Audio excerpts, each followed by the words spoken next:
इसका उदाहरण जो है वो आपको मिलता है रामायण में, जब श्री रामचंद्र जी धनुष तोड़ते हैं और वहां पर परशुराम जी आते हैं, तो श्री रामचंद्र जी उनको ब्राह्मण देवता कहकर पुकारते हैं। हालांकि वो क्षत्रिय का काम कर रहे होते हैं। एक शूद्र भी ब्राह्मण का काम करे, काम करने में कोई मनाही नहीं है, लेकिन उसे ब्राह्मण नहीं कहा जाएगा। तो यहां पर ये स्पष्ट जो है वो चीजें लिखी हुई है शास्त्रों में, लेकिन हम लोगों ने शास्त्र पढ़े नहीं हैं।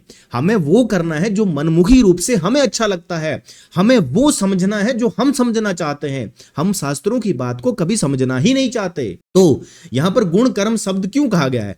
यह प्रश्न आम आता है लोगों के द्वारा कि भैया वहां पर गुण कर्म क्यों आता है 4:13 में? गुण कर्मणाम विभागशः का अर्थ यह नहीं है कि वर्ण कोई भी बना सकता है या कोई भी अपनी मर्जी के अनुसार जो है अपने गुण कर्म को बदल सकता है। ये स्वाभाविक होते हैं जन्म से गुण कर्म, बल्कि इसका अर्थ है कि वर्णों के गुण और कर्म पहले से विभाजित हैं, ईश्वर ने उन्हें बनाया है।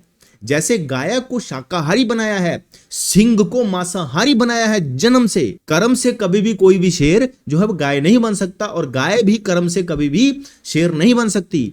ये अपनी इच्छा से नहीं बदल सकते हैं। मैंने उदाहरण भी दिए, प्रकृति अपने आप में उदाहरण दे रही है। प्रकृति को आप देखो, अपने आसपास देखो, प्रकृति आपको क्या कहना चाह रही है। पृथ्वी जन्म से पृथ्वी है, कर्म से सूर्य नहीं बन सकती। गीता में वर्ण जन्म आधारित ही है। गुण कर्मणा विभागशः का अर्थ है कि जन्म से प्राप्त वर्ण के अनुसार ही गुण कर्म निर्धारित होते हैं। मनुष्य अपने मन से ब्राह्मण या क्षत्रिय नहीं बन सकता। अगर ऐसा होता तो अर्जुन ब्राह्मणत्व ग्रहण करके युद्ध से बच जाते। शंकराचार्य, मनुस्मृति, गीता आदि इस बात की पुष्टि करते हैं कि वर्ण व्यवस्था जन्म से है।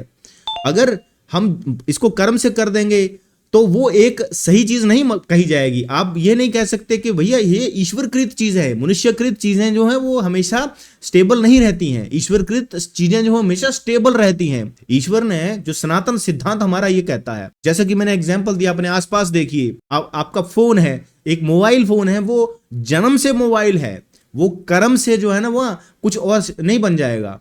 अगर आप उसमें अपना चेहरा भी देखते हो, दर्पण की तरह भी उसके जो फ्रंट कैमरा को अगर ऑन करके आप कर लोगे तो आप ये नहीं कहोगे कि ये दर्पण है, वो मोबाइल फोन ही रहेगा। कर्म से आप ब्राह्मण का काम करे शूद्र, कोई मनाही नहीं है।